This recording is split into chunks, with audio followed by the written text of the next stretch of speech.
on a associé au pouvoir les caractéristiques de la virilité, voire de la survirilité.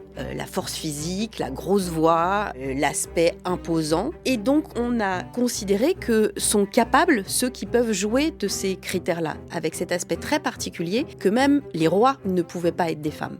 On avait cette tradition qui est que le pouvoir suprême ne pouvait être exercé que par des hommes. Du coup, on a aussi poussé certaines femmes à montrer qu'elles pouvaient jouer sur ce terrain-là. Et donc, ce qui a aussi conduit un certain nombre de femmes à se dire « Non mais moi, je peux pas user de ces codes-là ». Et du coup, à se mettre en retrait. Je pense qu'en plus, on a rendu le pouvoir prisonnier de ce qu'on pourrait appeler une forme de virilisme toxique. Le président Emmanuel Macron, c'est très impressionnant de voir à quel point plein de fois il s'est senti obligé de surjouer l'homme viril. Il s'est, pendant les premiers temps de son premier mandat, il s'est habillé en commando de marine et il s'est fait élitreiller sur un sous-marin, il s'est habillé en joueur de foot, il s'est habillé en pompier, c'était presque drôle de voir à quel point il voulait mettre en scène le fait qu'il était un homme vrai et que donc il était président. Alors même que l'exercice du pouvoir dans une démocratie, de garantir la paix civile, de pouvoir emmener l'ensemble de la population de façon démocratique, ça nécessiterait plutôt des qualités de compromis, de diplomatie, de capacité à entraîner